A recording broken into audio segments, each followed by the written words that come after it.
নমস্কাৰ কৃষ্ণকান্ত সন্দিকৈ ৰাজ্যিক বিশ্ববিদ্যালয় গুৰুত্বপূৰ্ণ ভিডিঅ'লৈ মই বিখাৰে সকলোকে পুনৰবাৰ স্বাগতম জনাইছোঁ। ইতিমধ্যে কৃষ্ণকান্ত সন্দিকৈ ৰাজ্যিক বিশ্ববিদ্যালয়ৰ ফালৰ পৰা পৰীক্ষাৰ ওপৰত পুনৰবাৰ আপডেট নটিফিকেশ্যন আহি পৰিছে আমাৰ হাতত। গতিকে চাওঁ হওক কোনবোৰ কেণ্ডিডেটৰ বাবে অতি প্ৰয়োজন ভিডিঅ'টো এ টু জেড ইনফৰমেশ্যন জনাবলৈ চেষ্টা কৰিছোঁ। গতিকে অনুৰোধ কৰিছোঁ প্লিজ ভিডিঅ'টো স্কিপ নকৰাকৈ চাই থাকিব।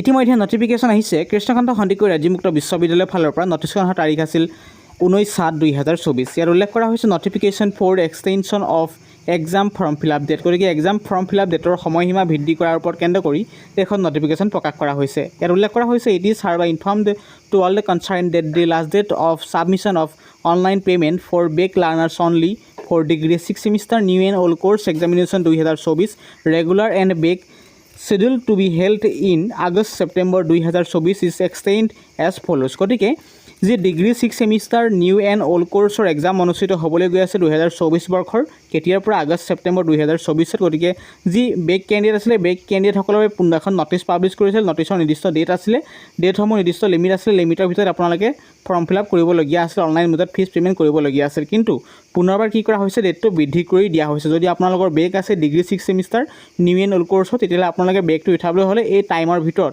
এই তাৰিখৰ ভিতৰত আপোনালোকে সুন্দৰকৈ পে'মেণ্ট কৰিব লাগিব। ইয়াত স্পষ্টকৈ জনোৱা হৈছে লাষ্ট ডেট কেতিয়া extended last date of online payment 25/7/2024 with a fine of Rs 300 only. এই কথা জনোৱা হৈছে যে ডেট উল্লেখ কৰিছে কিমান 25/7/2024 লগত কি দিব লাগিব আপুনি যিটো ফিজ পে'মেণ্ট কৰিব নিজৰ বেক ৱাইজ তাৰ উপৰিও কি দিব লাগিব 300 টকা অভাৰ ফাইন হিচাপে লেট ফাইন হিচাপে জমা দিব লাগিব অনলাইন মোডত। আৰু এটা কথা বৰ্ষত উল্লেখ কৰিছে learners need not fill up any examination form. লাৰ্ণাৰসকলে কোনো ধৰণৰ এক্সাম ফৰ্ম ফিল আপ কৰা আৱশ্যক নাই। তাৰপাছত আৰু এটা গুৰুত্বপূৰ্ণ পইণ্ট উল্লেখ কৰা হৈছে নোটত, সেইটো মনত ৰাখিব, স্কিপ নকৰিব। নোট ইয়াত কোৱা হৈছে coordinators are not required to submit send any hard or soft copy of examination statement to the university. গতিকে এইটো কৰ্ডিনেটৰসকলৰ বাবে। আৰু এটা মনত কৰিব regular learners who have taken online admission need not pay' the exam fees again and need not fill up examination form. যিখিনি regular কোৰ্ছৰ কেণ্ডিডেট ডিগ্ৰী 6 ছেমিষ্টাৰ আপুনি নিউলি এডমিশ্যন কৰিছে আপোনালোকে এক্সামৰ বাবে কোনো ফাইন পে'মেণ্ট কৰিব নালাগে, কোনো ফৰ্ম ফিল আপ কৰা আৱশ্যক নাই। মুঠতে আপোনাৰ বাবে এডমিট কাৰ্ড পাব্লিছ কৰিব, আপুনি নিৰ্দিষ্ট সময়ত বহি এক্সাম দিলে হৈ যাব। আৰু এটা কথা মনত ৰাখিব এলিজিবিলিটিৰ ওপৰত কেন্দ্ৰ কৰি ইনফৰমেশ্যন প্ৰদান কৰা হৈছে। ইয়াত কোৱা হৈছে all course back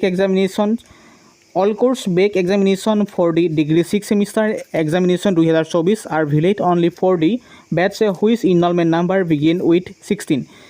old course candidate কোনবোৰে পৰীক্ষা দিব পাৰিব 6 ছেমিষ্টাৰ যিবোৰ ইনৰলমেণ্ট নম্বৰ 16 ষ্টাৰ্ট হৈছে। 16 যদি আপোনাৰ ইনৰলমেণ্ট নম্বৰ ষ্টাৰ্ট হৈছে তেতিয়া আপোনালোকে 6 ছেমিষ্টাৰ এক্সাম 2024 বাবে আবেদন কৰিব পাৰিব বেক থকা কেণ্ডিডেটসকলে। এইটো আছিল লেটেষ্ট ইনফৰমেশ্যন। গতিকে এইটো অৱশ্যে ছিগনেচাৰ মাৰিছে কণ্ট্ৰলাৰ এক্সামিনেশ্যন। আকৌ কৈছোঁ ইনফৰমেশ্যনটো যে ডিগ্ৰী 6 ছেমিষ্টাৰ অলপ দিনৰ আগতে বা অলপ কেইদিনমানৰ আগতে আমাৰ ফৰ্ম ফিল আপ ষ্টাৰ্ট হৈছিল, নিৰ্দিষ্ট ডেট আছিল, ডেটটো ইতিমধ্যে সমাপ্ত হ'ল। পুনৰবাৰ কৃষ্ণকান্ত সন্দিকৈ ৰাজ্যিক বিশ্ববিদ্যালয়ৰ ডেটসমূহ পুনৰবাৰ আপডেট কৰি বৃদ্ধি কৰি দিয়া হ'ল আপোনালোকৰ সুযোগ সুবিধাৰ কাৰণে।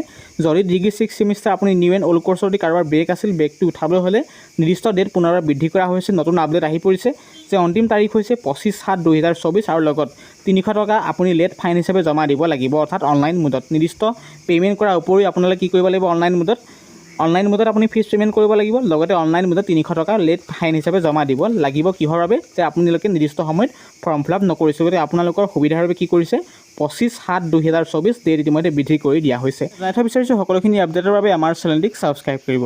গতিকে ভিডিঅ'টো ইমানেই আছিলে। ভিডিঅ'টোৰ পৰা যদি অন্তত উপকৃত হৈছে নিশ্চয় ভিডিঅ'টো প্লিজ আপোনাৰ প্ৰিয় বন্ধুলৈ শ্বেয়াৰ কৰিব।